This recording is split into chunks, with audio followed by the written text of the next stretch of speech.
Get out of that damn room. I'm going to use it. My daughter, who had returned home for a homecoming childbirth after a long time, suddenly told me to leave the house. What's she saying on her own? Bewildered by the sudden demand, I retorted. Get out!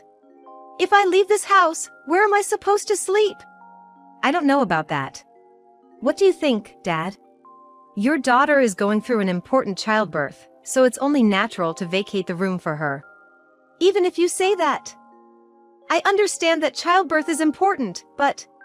My husband didn't get angry with our daughter for telling me to leave. Instead, he joined her in trying to kick me out. I had hoped that at least he would stand up for me. Shocked, I felt like I was about to burst into tears. Well then, how about this? You can sleep in the attic. That way, you won't have to leave. Huh? The attic. Are you seriously saying that? In the first place, I'm the one who bought this house. It's unreasonable for you all to tell me to leave or to sleep in the attic. I couldn't take it anymore. If they were going to say such selfish things, then I'd do the same. I won't let you do as you please. I left the house with the property deed in my hands. My name is Lily. I married Ken, who was the same age as me and working as a salesperson for an electronics components manufacturer, 15 years ago. Ken wanted me to become a full-time housewife after we got married, but I still didn't want to quit my job. Hey, do I really have to quit my job? Lily, I want you to stay home as much as possible after we're married. I'll manage the earnings. It's not about that, it's just that I love my job right now, and I still want to work as an editor. I understood Ken's feelings about wanting me to quit my job and stay home. However, I was still in my prime and we didn't have any children yet. I strongly felt that I could continue working, so I pleaded with Ken multiple times, and in the end, he allowed me to keep working. However, I couldn't just ignore Ken's feelings. So, I begged my boss to let me work remotely, which was quite unusual at the time, and I changed my work style to primarily working from home, going to the office only about once a week. I worked as an editor at a publishing company, and most of my work involved using a computer. Due to this, transitioning to remote work went smoothly for me. Since then, I have been able to work quietly at home without any interruptions, and I have steadily developed my skills as an editor. Within a year, I became pregnant with our first child, a daughter named Amelia. When our daughter was born, both Ken and I cried tears of joy. Lily, you've worked so hard, thank you. I have to work harder for the sake of Amelia. From that time on, I left the publishing company and started working as a freelancer. I had acquired some skills, and I wanted to try doing things on my own. My desire for that grew stronger day by day, so I consulted with my husband. Well, Lily, do as you please, he said, giving me a push in the right direction. At first, I struggled to find projects, but about 6 months later, a project I took on received positive reviews, and I now earn around $4,000 to $5,000 per month. I no longer had to go to the office once a week, perhaps because I was always at home. Amelia, hurry up and take a shower. Shut up! Don't boss me around, you old hag. I'm not bossing you around, and old hag. Since my daughter entered junior high school, we started clashing like this more often. I wondered if I had been nagging too much, but regardless, my daughter's attitude was terrible. Recently, Amelia's rebellious phase has been intense. Can't you say something to her too? Just leave her be, she'll grow out of it. I had a rebellious phase too, but as I got older, it became embarrassing to rebel against my parents. It's just a phase. I also talked to my husband about our daughter, but that was his response. Well, maybe that's true. The rebellious phase will naturally pass. I was optimistic about it, but my daughter's defiant attitude showed no sign of improvement. On the contrary, it escalated over time. When my daughter entered her 3rd year of junior high school, we moved to a new house. Wow, this is a splendid house. Thanks, Lily. We have to work hard to protect this house. We were delighted that the new house was completed. It was partly thanks to my earnings, and my husband deeply thanked me. At this point, my husband's company went bankrupt due to the economic downturn. It's thanks to you working hard and earning money. Naturally, my husband was not in a position to take out a loan. So, I purchased the new house in my name with some earnings. With this change in environment, I hoped my daughter's rebellious phase would finally come to an end. I thought so, but her rebellious attitude continued unabated. On the contrary, when my daughter entered high school, I used to make her lunch every day, but she often said heartless things like, "I can't eat such a poor-looking lunchbox. It's so embarrassing that I don't even want to put it on my desk." I wonder if she has really outgrown her rebellious phase. My husband just said, it will end someday, and I had to deal with our daughter while carrying that anxiety. However, my daughter, despite everything, had a good relationship with her father and they got along very well. On their days off, they went shopping together, and they were very close. I wondered if someday I could also laugh and get along with my daughter like that. I thought that way, but it didn't happen. In the end, even after graduating from high school and becoming a working adult, my daughter's attitude towards me remained the same.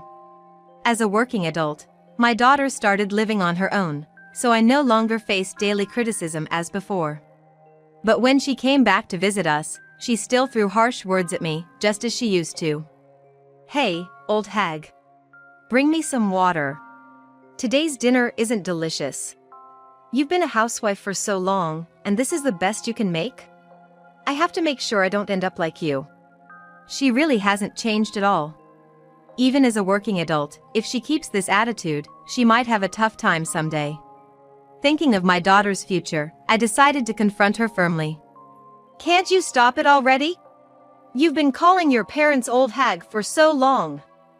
I used to think it was just a rebellious phase, but it seems like that's not the case. Are you looking down on me? Why are you bringing this up now? It's because of you, always being at home, that I've felt suffocated. Do you know how stressful it was to be told what to do day in and day out?" I see. So, that's what it was. She was stressed by my casual words. I had unknowingly caused her stress. I tried to apologize to my daughter, but it seemed her anger hadn't subsided. With a bright red face, she continued. "Besides, Dad was saying that this house was built with his hard-earned money, right? You've just been lazing around at home, not earning anything, and he complained about it. I'm so angry thinking about how I've been bossed around by someone like you." Huh? What's this? When did it become something that my husband built? That's not true. Enough. I don't want to hear your excuses. I'm leaving. Without listening to my side of the story, my daughter stormed out.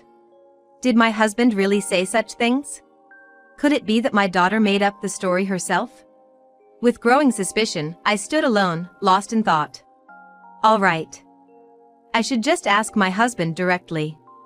At night, when my husband returned from work, I confronted him about what our daughter had said to find out if it was true or not. "Hey. Today, when Amelia came." "Yeah, did she seem well?"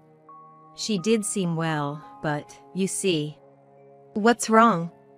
"Amelia said, this house was built by Dad. Mom just lazes around and doesn't earn anything." "Did you really say that?" As soon as I asked, my husband's expression clearly turned sour. From his expression, it seemed like it was indeed true. "I wouldn't say something like that. What are you talking about?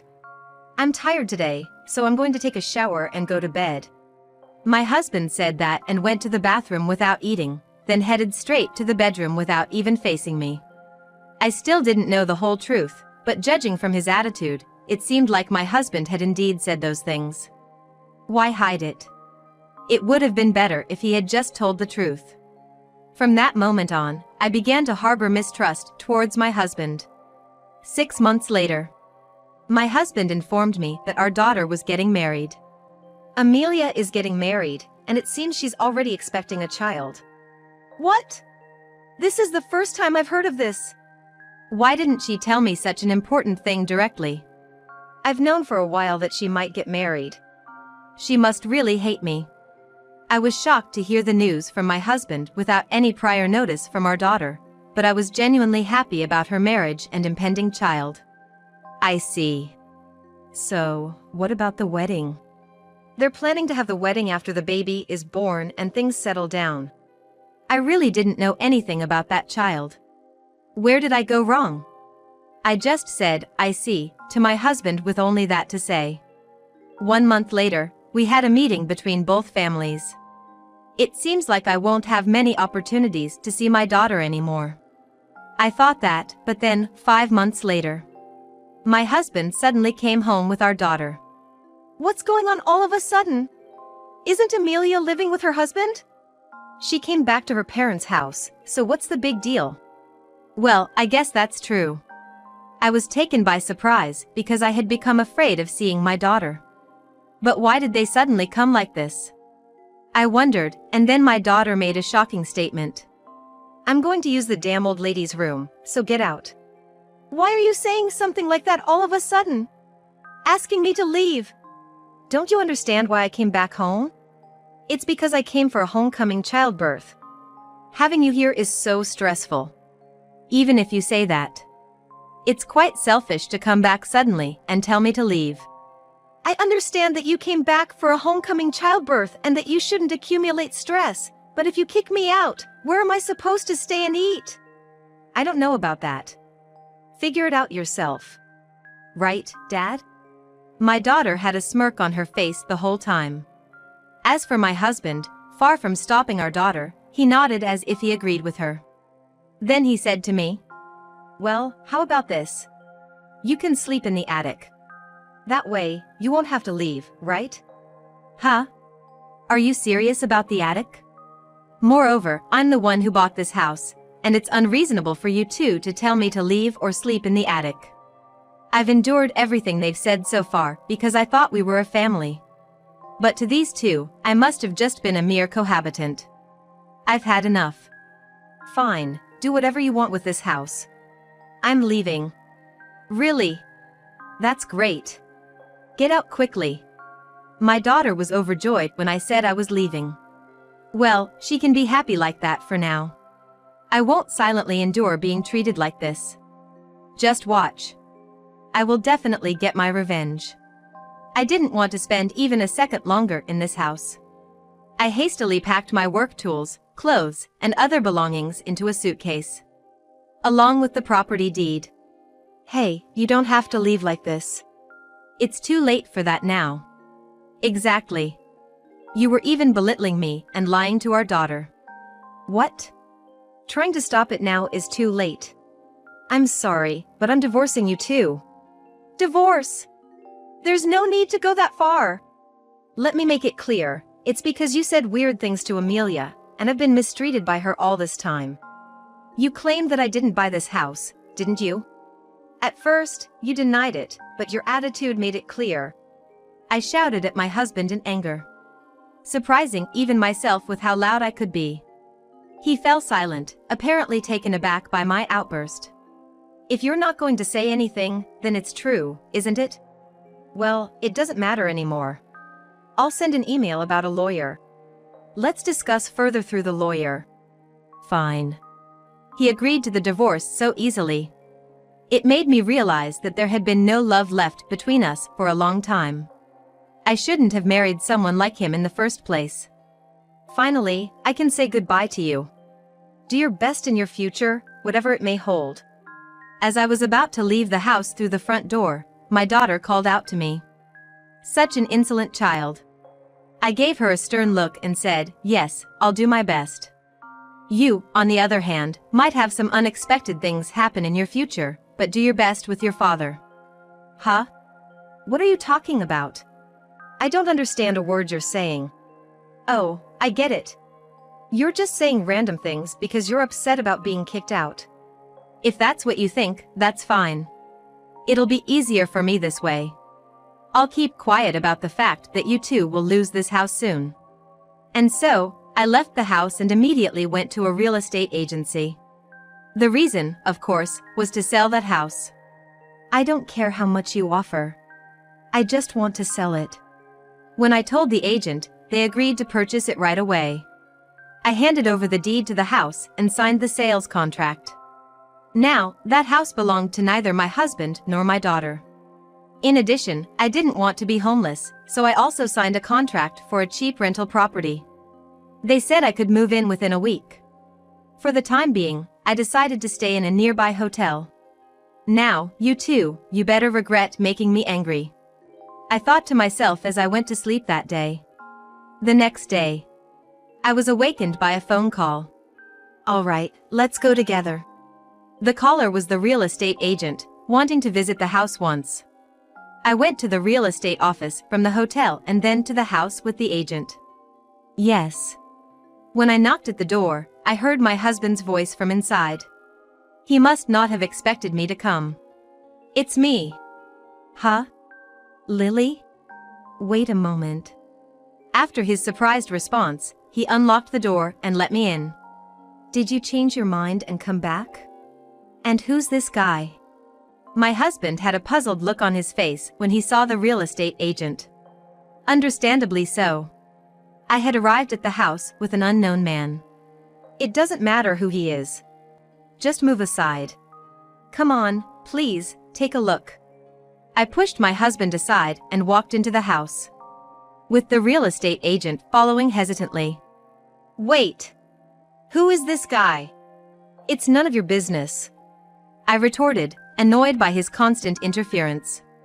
As my husband followed me, looking frustrated, we entered the living room. This is the living room. I started explaining the room to the real estate agent, and that's when my daughter, who was sitting on the couch, exclaimed in surprise. Huh? Why is that damn woman here? I thought she left. Yeah, I've already left. Well, it won't be long before you guys have to leave this house too. While thinking that in my head, I continued to ignore my daughter and guide the real estate agent. During all this, my husband and daughter kept shouting, but I didn't pay any attention. It seems fine, no issues. Well then, I'll be in touch with you shortly. Sorry for the noise. We'll kick them out soon. The real estate agent toured the house for about 30 minutes and then left. Why did you suddenly come here? This is unbelievable. Yeah, that's right. And who is that guy? Are you having an affair? There's no way that's true. I can't be bothered with this anymore. It's time to tell them the truth. The person who came earlier was a real estate agent. They came to evaluate this house. Evaluate? What do you mean by that? Seriously? Oh, he's catching on. It seems he's quick to understand things like this. My husband seemed to have grasped the idea that the house is going to be sold, but my daughter still had no clue. That's right. Well, you guys can't live in this house anymore. I don't get what you're saying at all. Explain properly. You still don't understand after all this? You really are. Doesn't your dad already know? Yeah. My husband simply nodded weakly. So, if you don't explain it properly, how are we supposed to understand? I've always hated this about you. Are you trying to stress me out again? Look. The reason you can't stay in this house anymore is that I sold it. I couldn't stand being around you two anymore. It seems I was the only one who thought of us as a family, and I originally bought this house. So, whether I sell it or do whatever, it's my decision, right? My daughter stood there with her mouth wide open, utterly stunned. Sold the house? This phrase seemed to have a significant impact. Is that a joke? It's not a joke. The deed to this house is already owned by the real estate agency. So, you two better start packing up and get out of this house, okay? With that, I told them as I tried to leave the house. Wait a minute! But I was halted by my daughter. What? Talking to me stresses you out, right? Don't act selfish, you hag! Once again, she called me a hag. I could care less at this point. I grabbed her by the collar. Hey, you. What did you just call me? Say it again. While still holding on to her collar, I confronted her, and she had a frightened look on her face. She probably thought I wouldn't say anything. Without letting go, I shouted at my daughter again. You thought I was a pushover, huh? I've put up with this for so long, but you need to cut it out. Do you think someone like you could be a parent? The child who's about to be born will be so pitiful. You'll only realize how I've felt all this time when your own child calls you a hag in the future. Do you have any idea what I've gone through? I'm so sorry. She must have felt a lot of fear. My daughter cried and apologized to me. But even though she was apologizing now, it wouldn't change the situation. Harsh as it may sound as a parent, I left my crying daughter behind and walked out of the house. 1 week later. I've moved into a monthly rental apartment for now. As for Amelia, she's going to stay with her in-laws. Oh, I see. Can you give me your new address? I'll send you the divorce papers as promised. I asked my husband for his address, and I promptly sent the divorce papers to his current address. I thought they might get discarded, but 2 days after sending them, he agreed to our divorce. This was it. I was now completely unrelated to that man. The punishment for mocking me behind my back had finally caught up with him. And Amelia had lost her family home because of all the ridicule she had directed at me. Both of them brought this upon themselves. I continued my editing work in the new rental house, thinking this way. 3 years later. Since the divorce, neither my ex-husband nor my daughter had contacted me. I occasionally wondered how they were doing, but I had no intention of reaching out to them. What's this? One day, I noticed an envelope in the mailbox. There was no sender's name on it, so I had no idea who it was from. It's probably some incomprehensible junk mail from a company. Thinking that, I opened the envelope and found a letter inside. As soon as I saw the handwriting on the letter, I instantly knew who it was from. This handwriting, it's Amelia's. The letter from my daughter read as follows. Mom, I'm so sorry for all the terrible things I've said to you. I know that apologizing doesn't make up for it. Lately, as my own child has grown, I've started to understand your feelings just a little bit. I said so many things to you because you cared about me. I found that annoying back then. Lately, I've met with Dad and reflected a lot. I was trying to save face and ended up speaking ill of you. That's why you got fed up with me, right? It might be too late, but if you're willing to forgive me, could I come visit with my baby somewhere? She finally understood. After finishing reading my daughter's letter, I realized that tears were flowing naturally from my eyes. Maybe I had been waiting for a genuine apology from my daughter all along. Thanks to that letter, I reunited with my daughter. I'm so sorry, Mom. No, I'm the one who's sorry. When we met again after such a long time, both of us were sobbing. The strained relationship we had up until now was over. From now on, I want to get along well with my daughter, including her children. I truly feel that way.